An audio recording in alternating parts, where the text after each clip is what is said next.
difícil predicar con la voz después de escucharle a José Gustavo. Queríamos escucharlo un poco más. Bien, hermanos, pueden abrir sus Biblias en Lucas, el capítulo 13. No sé si estos virus que habían antes del 2020 están atacando ahora de nuevo a nuestra iglesia, pero son cosas pasajeras, nosotros entendemos bien. En Lucas el capítulo 13 vamos a ver los versículos del 1 al 5. Quiero leer estos 5 versículos que van a ser el centro de atención nuestro en esta tarde. Dice el versículo 1, Lucas nos introduce a esta nueva escena. 13:1. En esa misma ocasión, por cierto, voy a leer de una versión diferente, que es la versión Biblia de las Américas. Y así voy a predicar hoy. Todo lo que voy a leer va a ser de la Biblia de las Américas. Va a ser un poco diferente a la Reina Valera, pero no se preocupen, no hay tantas diferencias, traten de seguir. Dice, en esa misma ocasión había allí algunos que contaron a Jesús acerca de los galileos, cuya sangre Pilato había mezclado con la de sus sacrificios. Él, Jesús, respondió: ¿piensan que estos galileos eran más pecadores que todos los demás galileos porque sufrieron esto? Les digo que no, al contrario, si ustedes no se arrepienten, todos perecerán igualmente. ¿O piensan que aquellos 18 sobre los que cayó la torre en Siloé y los mató eran más deudores que todos los hombres que habitan en Jerusalén? Les digo que no. Al contrario, si ustedes no se arrepienten, todos perecerán igualmente.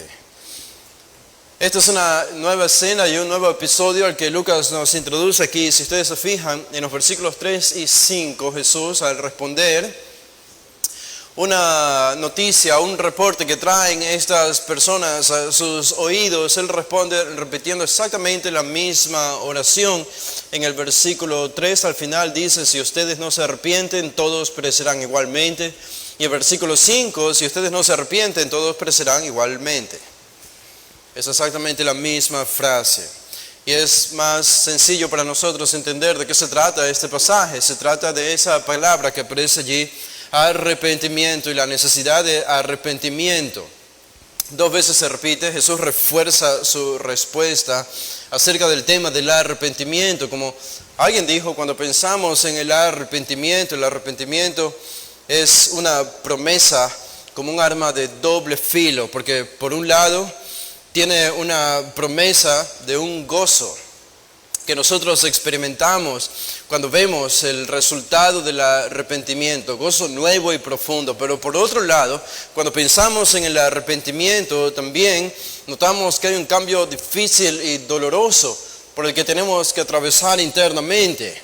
Y eso es lo que hace el arrepentimiento como un arma de doble filo. Por un lado trae gozo y renuevo de espíritu, pero por el otro lado sabemos que tenemos que pasar por un proceso interno doloroso de humillación. Y nosotros entendemos por qué es esto. Esto es porque el pecado se ha estancado en nosotros, y al estancarse, al ser parte de nuestra naturaleza y de nuestro corazón, el pecado se esconde también por naturaleza. El pecado se esconde, el pecado viene ya con alguna especie, por decirlo así, de escudo protector que no permite que nosotros le veamos y le distingamos, y que está fuera de nuestra vista y no quiere que le nombremos para que volvamos en arrepentimiento. Un autor, Ricky Dale Moore, dijo: luchamos hasta la muerte para evitar ser expuestos. Esto es cierto. Es la inclinación natural. Incluso los seculares, autores, ateos y filósofos seculares reconocen la realidad de que venimos a este mundo con un sentido de moralidad y que tenemos que responder por las cosas que hemos hecho. Aún ellos lo reconocen. El autor Albert Camus, secular, decía que nos sentimos incómodos ante la presencia de un policía uniformado, incluso si no hemos hecho nada estrictamente ilegal. O el ejercicio que hizo una persona parándose, y contaba otro autor de una persona parándose en las calles de Washington Y esta persona levantaba su mano a los peatones que caminaban por la vereda, y la persona al levantar su mano apuntaba a las personas que iban caminando por allí. Y lejos de parecer un ejercicio extraño o una respuesta extraña de las personas, la respuesta natural de cada persona que atravesaba por ahí era: ¿cómo sabe que soy culpable? ¿Cómo sabe que soy culpable? Esto habla enormemente acerca de la culpa con la que venimos. Venimos con este sentido de culpa, y todo esto revela nuestra culpabilidad, que es real, y por tanto la mayor necesidad del hombre, la mayor necesidad del ser humano es el arrepentimiento. Jesús no ha estado exento de hablar del arrepentimiento al pueblo de Israel, todo lo contrario. Y nosotros comenzamos a llegar a una porción en el Evangelio de Lucas donde, no quiero usar la frase, la paciencia de Dios se está agotando, pero en la naturaleza del ministerio de Jesús y los 3 años que Él estuvo allí, es como que los judíos tuvieron un lapso de 3 años para reconocer al Mesías. Y el primer año ellos le pudieron haber rechazado a pesar de ver todas sus señales. Y el segundo año Jesús siguió haciendo milagros y enseñando la necesidad de arrepentimiento, y ellos siguieron rechazando sus señales y sus milagros y Él como Mesías y la necesidad de arrepentimiento. Llegamos al tercer año de Jesús, en el cual probablemente ya estamos aquí en el capítulo 13 de Lucas, mientras Él se acerca a Jerusalén, y los judíos todavía seguían sin reconocer la necesidad de arrepentimiento, y algo de eso podemos saborear, por decirlo así, en este capítulo 13, porque Jesús va a determinar y a dirigir una serie de diatribas y discursos contra las multitudes de los judíos en este capítulo 13, al final del capítulo 12, como ya hemos visto, que avisan que el tiempo de arrepentimiento estaba terminándose para los judíos. Y eso es lo que nos introduce a este capítulo 13.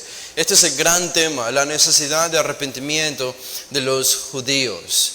Y ustedes notan algo interesante en este pasaje que nosotros leímos en los 5 versículos, y es que a Jesús se acercan un grupo de personas que no son identificados específicamente o particularmente por Lucas. Ellos simplemente aparecen en el versículo 1. Dice versículo 1, esta es la introducción, y quizás la manera sencilla en la que podemos entender todo este pasaje es el reporte en primer lugar, que lo tenemos en el versículo 1. El reporte que traen a Jesús y la respuesta de Jesús a este reporte en los versículos 2 al 5. La respuesta de Jesús. Y en primer lugar veamos el reporte, porque a Jesús traen un reporte y hay varias cosas acerca de este reporte, y es quiénes trajeron este reporte. El versículo 1, Lucas nos dice: en esa misma ocasión había allí algunos. Había allí algunos. ¿Sí? La referencia poco específica de Lucas es que eran algunos que habían allí. No se sabe de dónde eran, no se sabe quiénes eran, no se sabe para qué habían llegado al escenario. Mientras Jesús estaba terminando su discurso del capítulo 12, que lo hemos estudiado, y mientras caminaba hacia Jerusalén, aparece este grupo de personas no identificados de manera específica por Lucas, pero ellos están allí. De hecho, la palabra que usa, tines, algunos. No sabemos cómo identificarlos. Pero para Lucas parece que esto no es importante. Porque si él no los identificó es porque no es importante para él identificarlos. Su intención no es identificarlos con algún partido político o religioso, alguna secta de los judíos. Él no nos dice si eran fariseos, no nos dice si eran saduceos o herodianos o celotes, o simplemente era gente del vulgo que venía de Galilea. Simplemente no sabemos, y sabemos que no era importante para Lucas este detalle. Parece que para él más importante era identificar a este grupo de personas, no por su partido político ni secta religiosa, sino por su creencia teológica. Por su creencia teológica. Porque lo que responde Jesús más abajo revela cuál era la teología que ellos tenían en su mente. Y eso es importante. Esto es importante porque identificarlos con algún grupo dentro del judaísmo, dentro de Palestina en el primer siglo, limitaría lo que este pasaje dice a ese grupo particular. Pero si Lucas identifica a este grupo de personas no por un partido político, sino por su creencia o su convicción teológica, eso entonces abarca a toda la nación de Israel y por tanto lo que Jesús dice aquí, no lo dice solo a este grupo, sino a toda la nación de Israel. Y por decirlo así, a todo el mundo, como vamos a descubrir. Pero ellos llegaron. Y ellos llegaron en un momento particular del ministerio de Jesús. No en un momento aleatorio o poco importante, sino muy importante. Jesús está declarando un discurso importante. ¿En qué momento llegan ellos? Al inicio del versículo 1, en el capítulo 13, dice, por lo menos en Reina, en la Biblia de las Américas, dice, en esa misma ocasión. En esa misma ocasión, alguna versión podría decir, en ese mismo tiempo. Y la palabra para tiempo es kairos, por eso la Biblia de las Américas lo traduce como ocasión, no tanto tiempo, sino ocasión. Y esto nos obliga entonces a conectar este pasaje con el anterior. La idea es que estos personajes aparecieron en la escena en medio de la advertencia de Jesús a los judíos, a las multitudes. Como encontramos en el versículo 54, decía también a las multitudes y todo lo que hemos estudiado que Jesús habla allí. ¿De qué habla allí? Esto es significativo porque lo único que provoca la aparición de estas personas es expandir el mensaje de Jesús de advertencia contra la nación de Israel. En otras palabras, Jesús va a utilizar este reporte que traen estas personas a sus oídos.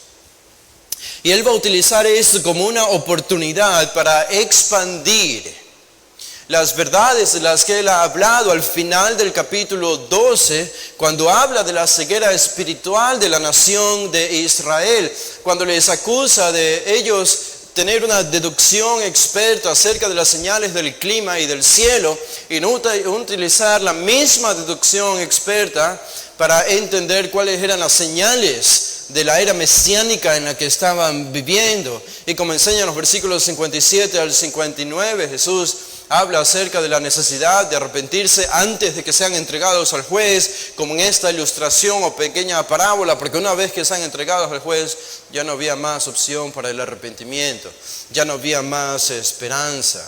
Y esto es lo que Jesús alarga en esta nueva sección del capítulo 13, así que no se dejen llevar por ese gran número que aparece allí, que es 13, porque en realidad vemos que Jesús continúa y Lucas continúa declarando el mismo tema que venimos tratando en el capítulo 12, cuando Él se dirige a las multitudes. Su discurso sobre la hipocresía y la ceguera espiritual, entonces debe marcar el paso de este texto. En otras palabras, el problema sigue siendo la incredulidad.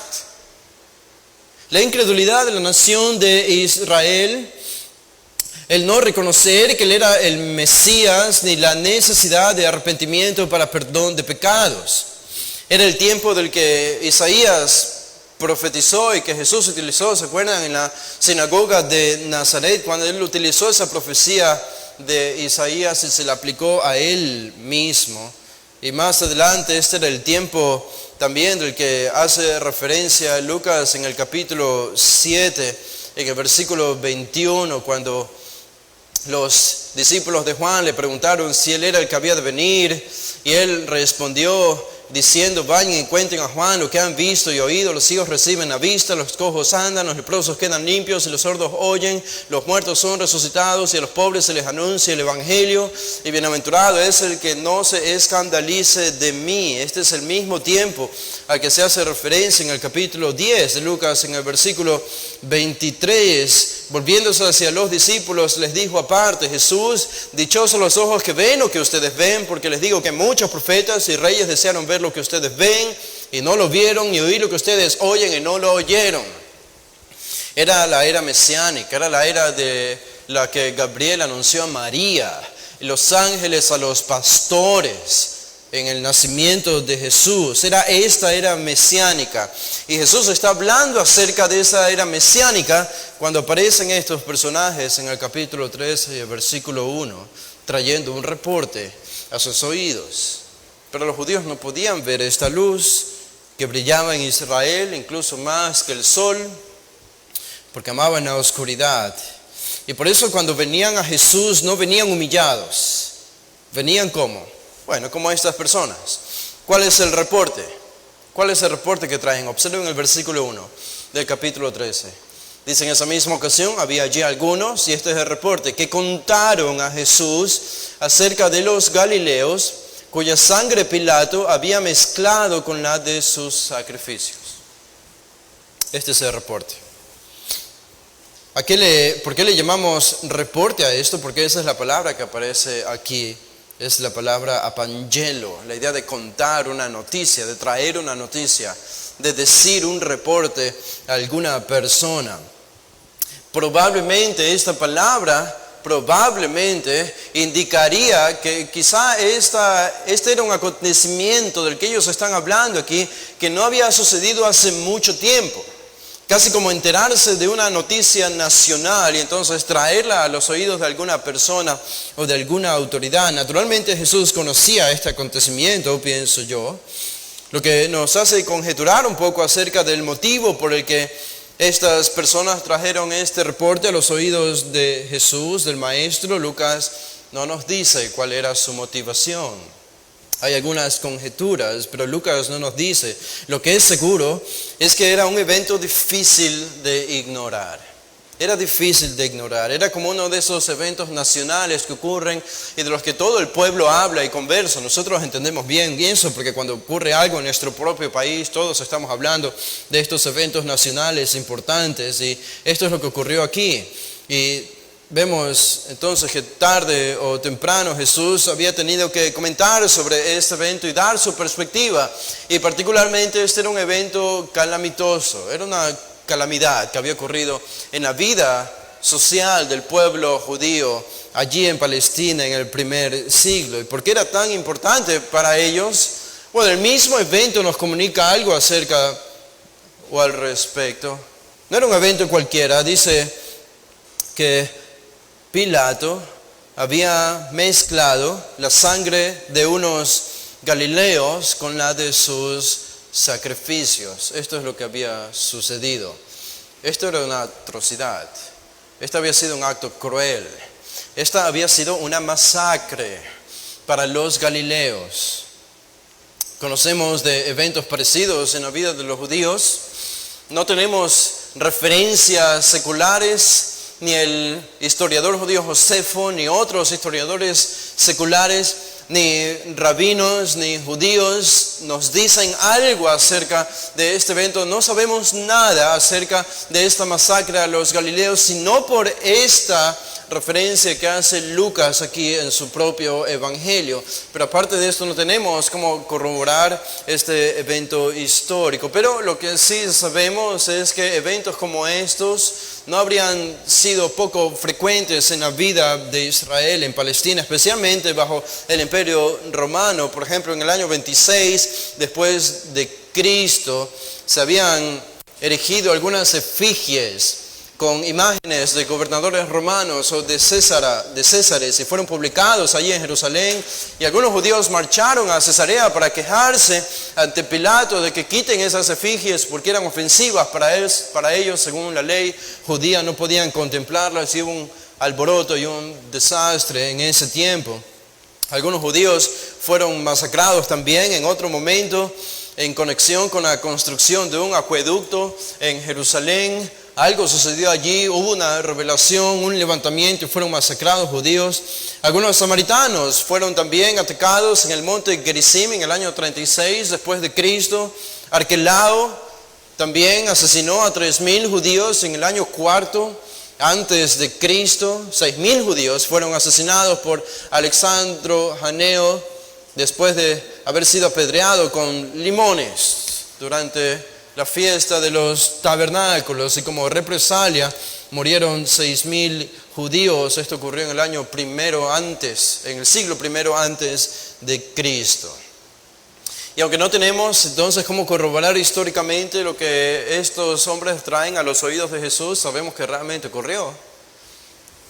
Porque Lucas lo escribe aquí, inspirado por el Espíritu Santo, y podríamos pensar que quizá el evento descrito aquí fue un acto tan atroz y repugnante como esos de los que estaba acostumbrado Pilato, que era un gobernador cruel también.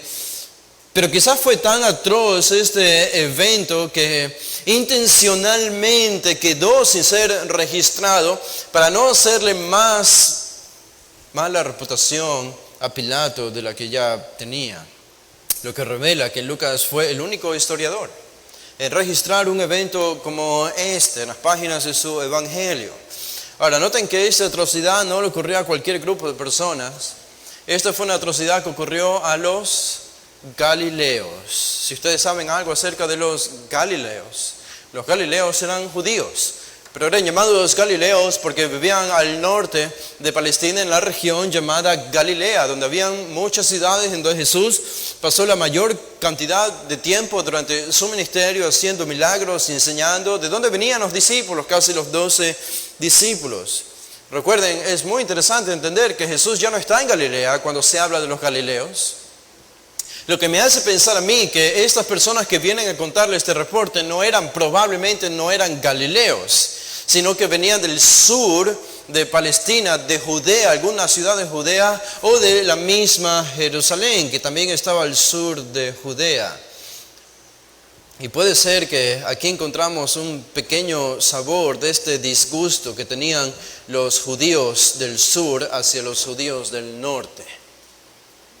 Los judíos de Jerusalén, que eran religiosos, que eran más celosos por la ley, veían con desdén y con desprecio a los judíos de Galilea del norte porque no los veían lo suficientemente religiosos como ellos pensaban que debían ser. Incluso los llamaban gente sin ley a los galileos, a pesar de que eran judíos mismos. Había una especie de burla hacia los galileos generalizada. Ellos no podían o no eran capaces por alguna razón de pronunciar algunas letras arameas o hebreas, y eso, recuerdan, es lo mismo que reveló que Pedro era uno de ellos. ¿Se acuerdan cuando él estaba en el patio de Anás? La sierva le reconoció: tú eres, porque tu boca o tu forma de hablar revela que tú eres uno de ellos, tú eres un galileo. Era una especie de burla. Ellos ni siquiera podían pronunciar algunas palabras o letras de manera apropiada. ¿Se acuerdan Natanael, uno de los discípulos de Jesús? Cuando le dijeron que el Mesías había venido de Galilea, ¿cuáles fueron las palabras de Natanael acerca de los galileos? ¿De Galilea puede venir algo de bueno? Esta era la referencia, las palabras de los líderes religiosos a Nicodemo en Juan 7 acerca de Galilea. Le reprochan diciéndole: ¿eres tú también de Galilea? Investiga y verás que ningún profeta sale de Galilea. Y probablemente estas personas vienen a Jesús no siendo galileos, pero presentándole un caso un poco particular acerca de esta masacre nacional que había ocurrido allá al norte en Galilea. Y esto puede ser un motivo por el que estas personas vienen a Jesús, como confirmando lo que ha sucedido con estos galileos. ¿Y qué es lo que ha sucedido? Que ellos han sufrido las consecuencias de su propio pecado. El evento en sí es el siguiente: ellos probablemente habían ido a sacrificar animales al templo. Es claro, porque el texto menciona en el versículo 1, en el reporte, se nos dice que ellos tenían sus sacrificios allí. Y sabemos que en la festividad de la Pascua era la única festividad judía donde los propios judíos venían a sacrificar sus propios animales, diferente a otras festividades donde los sacerdotes sacrificaban los animales de la gente. Pero en la Pascua ellos mismos sacrificaban sus propios animales en el templo. Y ya sea que en el camino o en el templo en Jerusalén, cuando ellos estaban sacrificando animales, por alguna razón que no conocemos, Pilato mandó a sacrificar a estos galileos en Jerusalén, en el templo, tanto así que su sangre se mezcló con la sangre de los animales. Atroz acto, perverso acto. Algunos piensan que este reporte tenía la intención de instigar a Jesús a levantarse en armas contra Pilato, por lo que habían hecho a los galileos, como la idea de que Jesús se indigne tanto por lo que había sucedido con estos galileos, que decida finalmente levantarse en armas e ir hacia Pilato y destronarlo de su trono como gobernador y tomar las riendas de Israel. Yo creo que no es así. Yo creo que no era la intención, no sabemos por lo menos, pero no parece según el contexto. Y de nuevo, no estamos seguros de cuál era su motivación, pero sí sabemos que ellos pensaban que estos galileos habían ganado esta atrocidad por su propio pecado. Y eso lo inferimos de la respuesta de Jesús. En el versículo 2, eso nos lleva a la respuesta. Observen cuál es la respuesta de Jesús. Sorprendente. Dice el versículo 2, Él les respondió: ¿piensan que estos galileos eran más pecadores que todos los demás galileos porque sufrieron esto? Noten, esto es un problema teológico. Este es un problema teológico. Esta es una percepción teológica de lo que había sucedido a estos personajes, a los galileos. Esto es como algunos llaman en la teología la teodicea, cómo explicar el sufrimiento, cómo explicar la existencia del mal a la luz de un Dios que es amoroso y que es bueno y todopoderoso. ¿Cómo explicar este evento? Bueno, la forma en la que ellos veían esta masacre nacional y la podían explicar teológicamente era diciendo que ellos habían sufrido las consecuencias de su propio pecado. Es muy interesante ver que ellos no atribuyen la crueldad a Pilato por lo que había acontecido, sino que por las palabras de Jesús inferimos que ellos pensaban que habían sufrido como respuesta al castigo divino por algún pecado especial o atroz que habían cometido contra Dios. Esta era la teoría de ellos. Y era la misma teoría de los amigos de Job. ¿Se acuerdan en el Antiguo Testamento cuando vieron a Job sufrir como nunca había sufrido y como pocos han sufrido hasta el día de hoy? Su respuesta simplemente fue: Job, es que tú eres malo. Es que debiste haber hecho algo horrible para que te esté pasando lo que te está pasando. Mira a tu esposa, mira tu agricultura, mira tus animales, mira tu casa y tu dinero, mira tus hijos y tu familia. Estás a punto de caer muerto, Job. ¿No te das cuenta? Esto viene por tu culpa. Has pecado contra Dios. Los mismos discípulos de Jesús pensaron en esto cuando vieron al hombre ciego de nacimiento, ¿se acuerdan? En Juan 9, ¿qué dijeron los discípulos a Jesús? La misma teología, es la misma teología, a veces es la teología que nosotros tenemos también. Jesús, ¿quién pecó? ¿Este o sus padres? Para que haya nacido ciego. Porque si nació ciego seguramente es porque él cometió un serio pecado. O sus padres cometieron un serio pecado y entonces Dios los está juzgando. Noten, estas son las palabras de los amigos de Job. Elocuentes palabras, pero tontas palabras. En el capítulo 22 de Job, el versículo 5 dice: ¿no es grande tu maldad?, le dice Elifaz, en representación de los tres enemigos, porque no eran amigos, sino enemigos de Job. ¿No es grande tu maldad y sin fin tus iniquidades? ¿Cómo le podían decir esto a Job? ¿Cómo le podían decir esto a Job si Dios ha revelado ya en el capítulo 1 que Job era un hombre íntegro y justo? Pero ellos están diciendo lo opuesto. Lo acusan, versículo 6, porque sin razón tomabas prendas de tus hermanos. Oh, Job, eres un ladrón. Por eso sufres lo que sufres. Dice: y has despojado de sus ropas a los desnudos. No dabas a beber agua al cansado y le negabas pan al hambriento. Eres un hombre corrupto, Job. Versículo 8. Pero la tierra es del poderoso y el privilegiado mora en ella. Despedías a las viudas con las manos vacías y quebrabas los brazos de los huérfanos. Job, eres un hombre cruel. ¿No ves que lo que te pasa es por estos pecados que tú has cometido? Uno se pregunta, ¿de dónde sacaron estas acusaciones sus amigos? Porque sabemos que Job no había hecho esto. Pero ¿de dónde sacaron estas acusaciones? Versículo 10, por eso te rodean lazos, dicen, y te aterra temor repentino, o tinieblas y no puedes ver, y abundancia de agua te cubre. Dice el versículo 12, ¿no está Dios en lo alto de los cielos? Mire también las más lejanas estrellas, cuán altas están. Y tú dices, ¿qué sabe Dios? ¿Puede Él juzgar a través de las densas tinieblas? Las nubes lo ocultan y no puede ver, y se pasea por la bóveda del cielo. Y le acusan en el versículo 15, ¿seguirás en la senda antigua en que anduvieron los hombres malvados, Job? ¿Vas a seguir en el camino perverso, Job?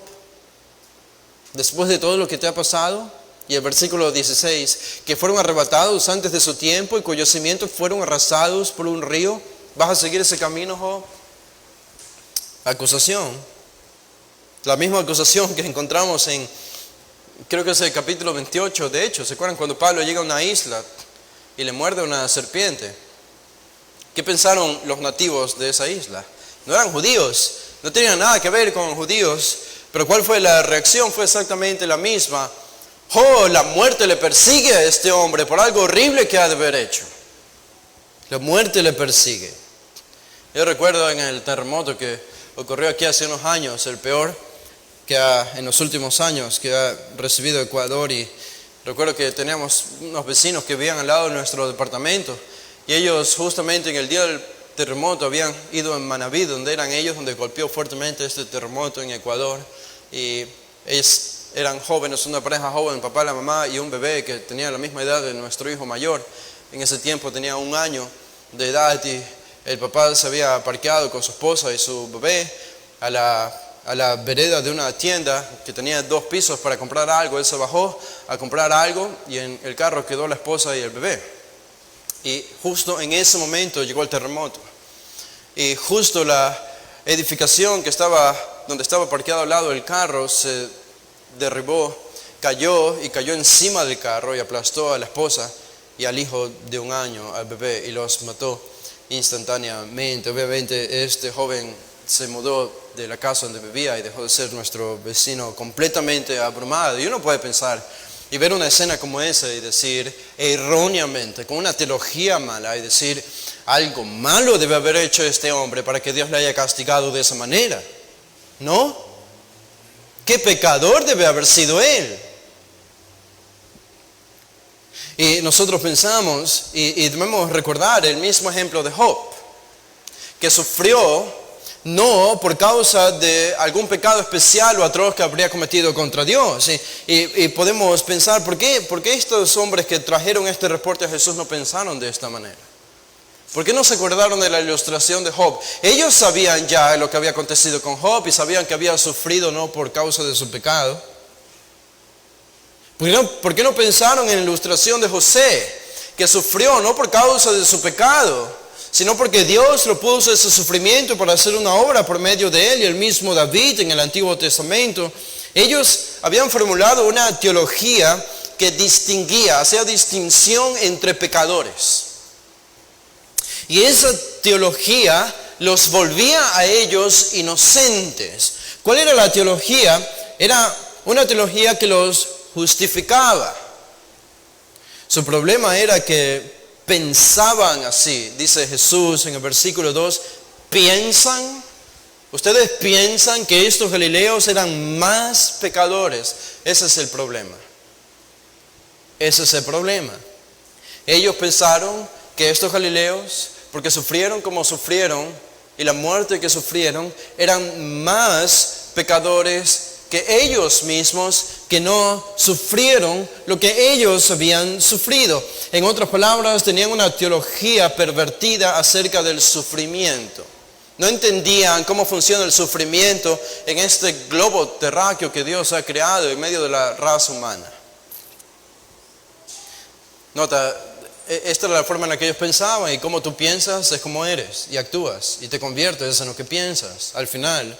Entonces, si tú piensas que los que sufren mal, los que sufren más, son más pecadores, los que sufren más son más pecadores, automáticamente te vas a ver a ti mismo como más justo que los demás cuando no sufres.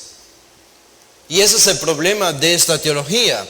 Este es el peligro, porque te da un falso sentido de seguridad. Solo porque no estoy sufriendo, entonces soy más justo que las personas que sí están sufriendo. Y Jesús responde a esto y dice, no, eso no es así. Eso no es así. Hay un pasaje interesante quiero leerlo, en el libro de Eclesiastés. Salomón escribe esto en el capítulo 9. Él dice, en el capítulo 9, en el versículo 2, dice Eclesiastés 9:2, a todos les sucede lo mismo, dice él. a todos les sucede lo mismo. ¿Qué? Hay una misma suerte para el justo y para el impío. Para el bueno, para el limpio y para el inmundo. Para el que ofrece sacrificio y para el que no sacrifica. Para el religioso y el irreligioso es igual, la misma suerte. Como el bueno, así es el pecador. Como el que jura, así es el que teme jurar. Noten el versículo 11. Dice, vi además que bajo el sol no es de los ligeros la carrera, ni de los valientes la batalla, ni para uno ni para otro. Y que tampoco de los sabios es el pan, ni de los entendidos las riquezas, ni de los hábiles el favor, sino que el tiempo y la suerte les llegan a todos. Salomón está reconociendo que cualquier cosa en este mundo puede pasar a cualquiera, sea bueno o sea malo, sin necesariamente que eso signifique que uno ha pecado más que otro. Y nosotros vemos las naciones que sufren y vemos a Haití y cuántas veces ha sido destruido Haití. Creo que ya hemos perdido la cuenta de las veces que los terremotos han azotado a esa nación y la gente se muere de hambre en Haití y se están desesperados por salir de esa isla y uno dice que deben ser más pecadores que nosotros. Y Jesús dice no, eso no es así. Esa es una mala teología. Ahora, esto requiere una explicación, yo entiendo, porque creo que los judíos no llegaron a una teología como esa de la nada. Ellos interpretaron mal lo que sí enseña la Escritura. Y nosotros debemos entender esto. Por ejemplo, les voy a dar unos ejemplos de ilustración. Piensen en Sodoma y Gomorra. ¿Y por qué la Biblia revela que Sodoma y Gomorra fueron destruidos? Sodoma y Gomorra fueron destruidos por su pecado.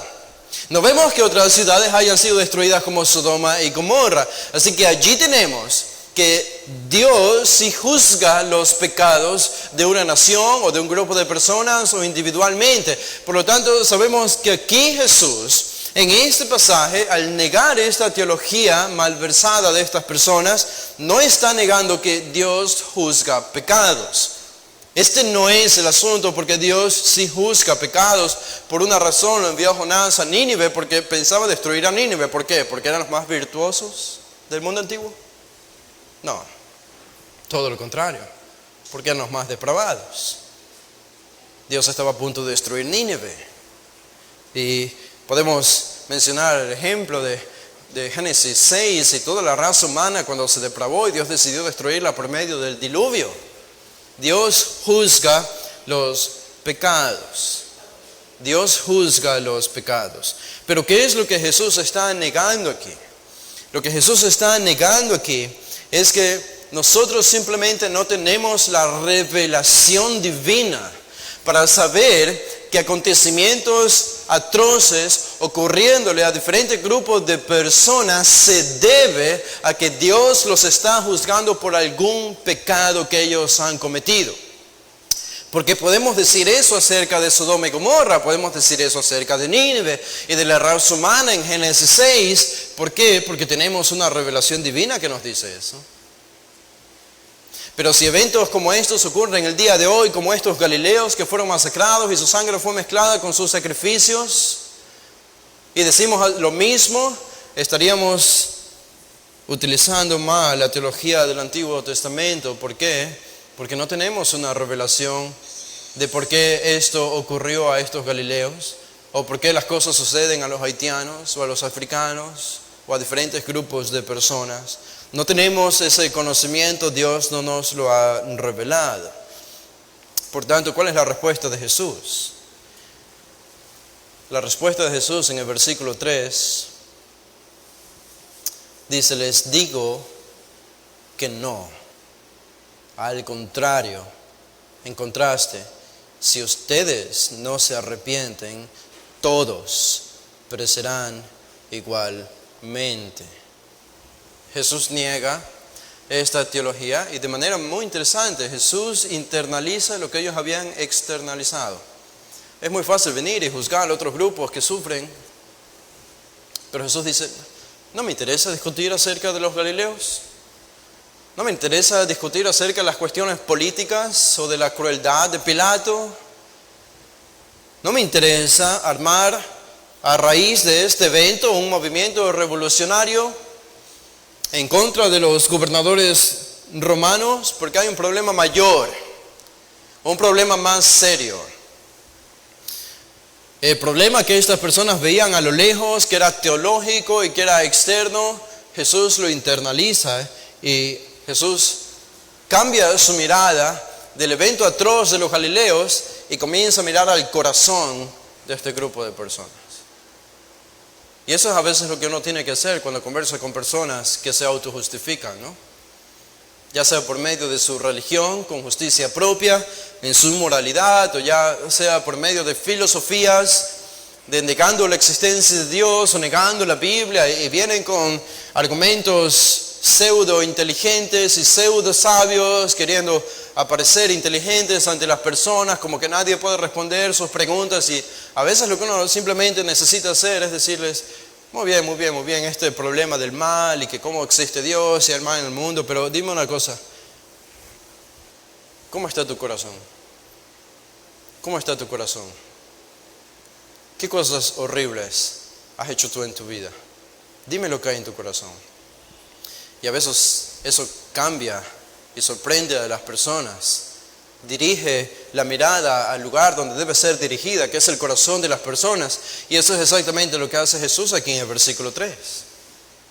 Jesús les dice, al contrario, si ustedes, ¿notan? Si ustedes, no los galileos, si ustedes no se arrepienten, todos perecerán igualmente. Y esta palabra, se arrepienten, es interesante, es la palabra metanoeo. Es la palabra un cambio de mente que implica un cambio de actitud y un cambio de comportamiento. Jesús vino predicando el arrepentimiento, Juan el Bautista vino predicando el arrepentimiento, y a veces nos confundimos y no sabemos cómo utilizar la palabra arrepentimiento, ¿no?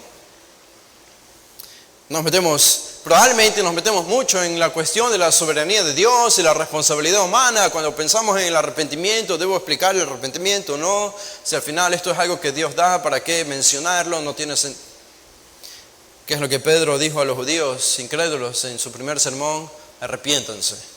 La predicación de los apóstoles en el libro de los Hechos: arrepiéntanse y crean y serán perdonados. Fue la misma predicación de Juan y la misma predicación de Jesús. Arrepiéntanse. ¿Qué significa arrepentirse? Abandonar el pecado y abrazar la justicia y abrazar a Cristo. Esto es arrepentimiento. Y hay información acerca de esta palabra en este versículo que es interesante, porque este versículo este verbo arrepiéntanse está en subjuntivo. ¿Qué significa eso? Que es una posibilidad. Es decir, Jesús está diciendo si se arrepienten. Es una condicional. Es una condición. Si no se arrepienten. Si no se arrepienten, esto deja la posibilidad de un arrepentimiento latente para este grupo de personas. Tienen todavía la oportunidad de arrepentirse. Si no se arrepienten, eso es lo que va a pasar con ustedes, pero está la oportunidad de arrepentimiento. Otra cosa acerca de este verbo es que está en presente. Está en presente. Arrepiéntanse ahora, siempre. El arrepentimiento nunca es pasado, el arrepentimiento nunca es futuro. Si alguien habla de un arrepentimiento pasado o de un arrepentimiento futuro, esa persona no ha entendido lo que es el arrepentimiento, porque la naturaleza del arrepentimiento siempre es tiempo presente. Nunca es algo pasado y nunca es algo futuro. Siempre es algo presente. Arrepiéntete hoy. Y siempre nos arrepentimos. Eso es lo que demuestra la verdadera salvación. Jesús dice en presente: arrepiéntanse ahora, si no se arrepienten hoy. Y además que este verbo está en activo. Eso significa que era la responsabilidad de ellos, arrepentirse, no la de Dios. Era la responsabilidad de ellos. Sabemos que el arrepentimiento es un don de Dios y esto pertenece a la misteriosa obra salvadora de Dios que ni siquiera podemos explicar. Pero el arrepentimiento es una responsabilidad humana.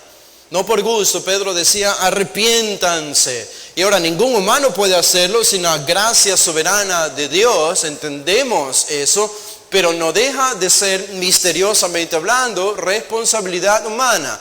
Tú tienes que arrepentirte si quieres recibir perdón de pecados. Por tanto, este verbo es activo. Y por último, este verbo está escrito en la segunda persona del plural. Jesús dice: ustedes, arrepiéntanse. ustedes. Esta es su responsabilidad. ¿Qué pasa si no lo hacían? Dice al final del versículo 3, la consecuencia, todos perecerán igualmente. Todos perecerán. Todos serán destruidos. Todos serán condenados. Esto es algo universal. Esto es Romanos 3:10. Es Romanos 3:10. No hay nadie, no hay uno que busque la gloria de Dios. Todos sean destituidos de la gloria de Dios. Esta era la necesidad, de hecho. Ahora, si ustedes se fijan, versículo 3 terminaría allí porque Jesús termina de responder la pregunta o el reporte que traen estos personajes a sus oídos.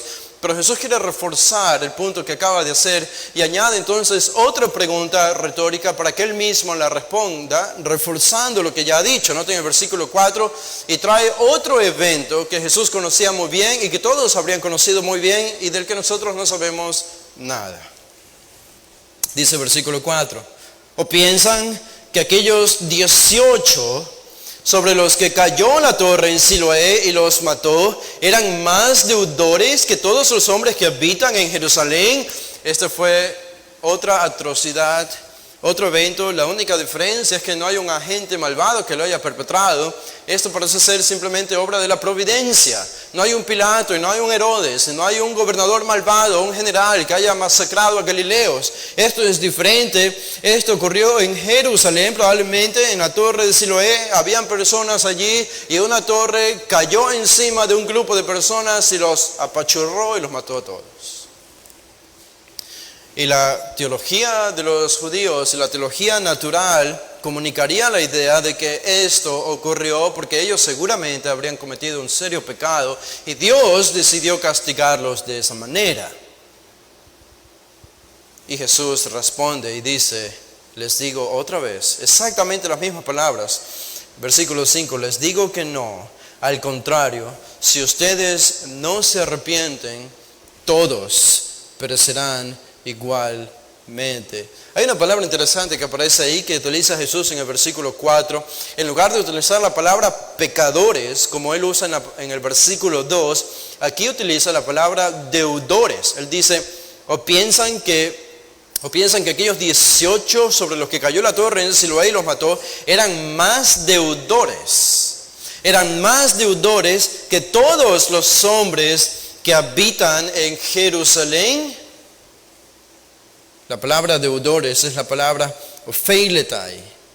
Es deber a alguien algo. Es ser deudor de un monto de dinero.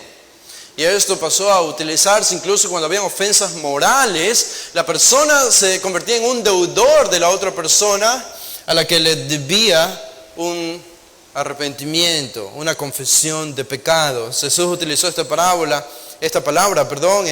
en la oración del Padre Nuestro que enseñó a sus discípulos en Mateo 6:12, perdónanos nuestras deudas. Y se acuerdan la parábola que Jesús contó acerca de los talentos o de los dos deudores.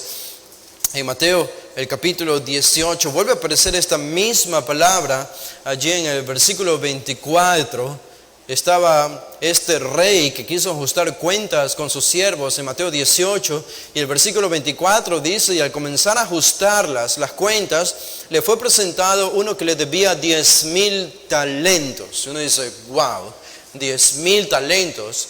Esto equivalente era a 216 toneladas de plata.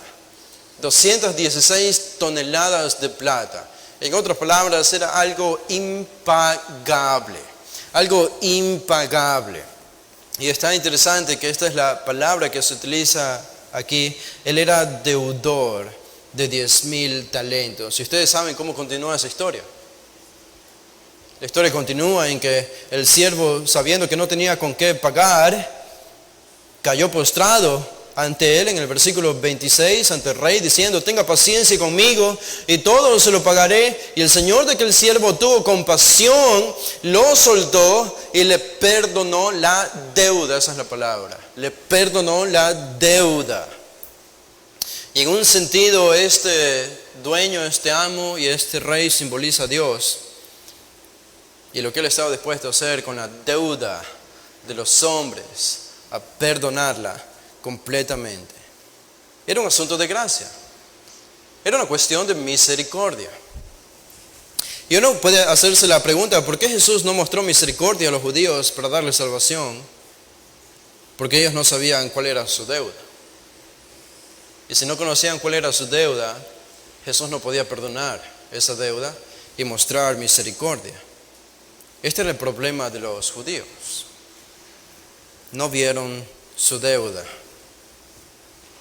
Jesús responde de la misma manera. Les digo que no, al contrario, si ustedes no se arrepienten, todos perecerán igualmente. La necesidad de arrepentimiento. Hay una cosa interesante acerca de este pasaje con el que podemos ir terminando, y es el hecho de cómo comienza el capítulo 13 y cómo termina el capítulo 13. A veces eso es importante notar, porque nos vamos acercando a la final oportunidad que tenía esa generación de reconocer a Jesús como el Mesías y arrepentirse de sus pecados, y uno se hacía la pregunta, ¿y finalmente qué pasó con ellos? Ustedes notan en el versículo 6, Jesús cuenta una parábola. ¿Qué tiene que ver esta parábola? Esta parábola tiene que ver todo con lo que acabamos de decir. Observen la parábola, no la voy a explicar porque eso es el otro pasaje, pero miren el versículo 6. Entonces Jesús les dijo esta parábola. Cierto hombre tenía una higuera plantada en su viña y fue a buscar fruto de ella y no lo halló. Y dijo al viñador, mira, hace 3 años que vengo a buscar fruto en esta higuera y no lo hallo, no hay fruto. Córtala, porque ha de cansar la tierra. El viñador le respondió, Señor, déjala por este año todavía, hasta que yo cabe alrededor de ella y le eche abono. Y si da fruto el año que viene, bien. Y si no da fruto, entonces córtala. ¿Pueden hacer la conexión ustedes con lo que acabamos de decir, lo que enseña esta parábola? Esta viña era Israel. Y el fruto era el arrepentimiento que Jesús esperaba ver de esa generación de judíos.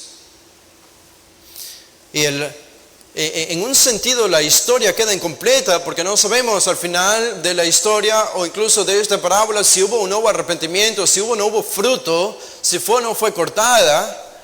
Si ustedes avanzan al versículo 31, observen lo que dice el versículo 31, terminando el capítulo 13. En ese momento llegaron unos fariseos y dijeron a Jesús, sal y vete de aquí, porque Herodes te quiere matar. Y él les dijo, vayan y díganle a ese zorro, yo expulso demonios y hago curaciones hoy y mañana, y al tercer día cumplo mi propósito. Sin embargo, debo seguir mi camino hoy, mañana y pasado mañana, porque no puede ser que un profeta muera fuera de Jerusalén. Y dice el versículo 34, Jerusalén, Jerusalén, la que mata a los profetas y apedrea a los que le son enviados. ¿Cuántas veces quise juntar a tus hijos como la gallina a sus pollitos debajo de sus alas y no quisiste? Y uno puede percibir el dolor en el corazón de Jesús cuando dice estas palabras. Por tanto, dice él, la casa de ustedes se les deja desierta. En otras palabras, no hubo fruto, definitivamente. No hubo fruto en la viña. Desierta la casa de Israel, y les digo que no me verán más. ¿Hasta cuándo? Hasta que llegue el tiempo en que digan, bendito el que viene en el nombre del Señor. ¿Habrá un fruto para Israel? Sí, pero no ahora. Y no hubo en el tiempo de Jesús. Y esa fue la triste historia de la generación a la que Jesús vino. Es simplemente que no entendieron la necesidad de arrepentimiento porque no sabían la deuda que debían pagar. Y este es un texto y este es un pasaje que nos debe obligar a hacernos la pregunta a nosotros, a ti. ¿Te has arrepentido de tus pecados? ¿Te has arrepentido? La oportunidad de arrepentimiento sigue latente allí, pero esa oportunidad de arrepentimiento o esa paciencia no va a durar por siempre. No va a durar por siempre. Y el llamado de Jesús es a reconocerle a Él como el Mesías. Esto es arrepentimiento, es abandonar el pecado. ¿Puedes abandonar el pecado? Uno dice, no, yo no puedo abandonar el pecado. Claro que no puedo abandonar el pecado. No tengo la capacidad moral, no tengo la fuerza ética para decirle no a las pasiones del corazón y de la carne, entonces comienzas a entender lo que eres delante de Dios y cuánto le debes a Dios. Y es eso lo que te debe llevar postrado ante Él y rogarle: Señor, ten piedad de mí, ten piedad de mí, perdona mis pecados, ayúdame a arrepentirme, haz una obra en mi corazón. Y este es el tipo de oración que a Dios le encanta escuchar. Este es el tipo de oración que Él responde. Este es el tipo de persona que Él salva y transforma y perdona su deuda. Hagamos una oración para terminar. Padre, gracias te damos, Señor, porque este es un texto para nosotros. Aparte de la primera generación de judíos a los que estaba enfrentándose Jesús, allí nosotros reconocemos cuántos kilómetros viajamos en nuestro auto, en los transportes, cuántos kilómetros viajamos en los aviones desde que nacimos, y tú nos has guardado de calamidades, nos has guardado de atrocidades, nos has guardado de este tipo de eventos atroces que ha ocurrido a gente alrededor de todo el mundo, como estos galileos, como estos hombres en la torre de Siloé. ¿Por qué? Porque tu misericordia es extendida hacia nosotros. Nos extiendes tu misericordia.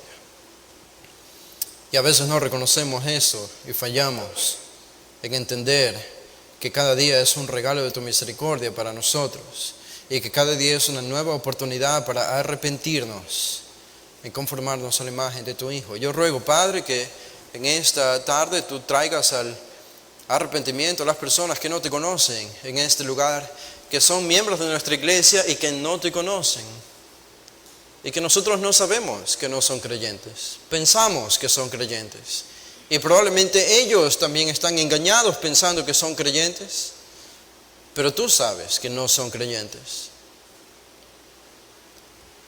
Y ruego que nos hagas entender que el arrepentimiento no es una mera reforma externa, no es intentar hablar y actuar como los cristianos, sino que es una compunción interna del corazón. Es más que odiar, tener una mala reputación. Eso no es arrepentimiento. Arrepentimiento es odiar el pecado, incluso que nadie puede ver en nuestro corazón, y que nos avergüenza delante de ti y nadie más. Y esto produce tú, por medio de tu Espíritu y de tu palabra en nosotros. Lo pedimos, Señor, en el nombre de Jesús. Amén. Bueno, hermanos, pueden ponerse de pie. Vamos a hacer una oración para despedirnos. Padre, te damos gracias, Señor, por este día lleno de tu palabra, de bendición y de comunión que nos has entregado mientras iniciamos una nueva semana. Guárdanos, rogamos del mal, guárdanos del pecado, guárdanos del diablo y sus tentaciones, guárdanos de nuestro corazón y llévanos, Señor, siempre en el camino de la santidad. Ayúdanos a recordar estos principios, que tu palabra mora en nosotros y que seamos conformados a la imagen de tu Hijo. Ahora nos despedimos y rogamos tu bendición y tu protección, Señor. Lo pedimos en el nombre de Jesús. Amén.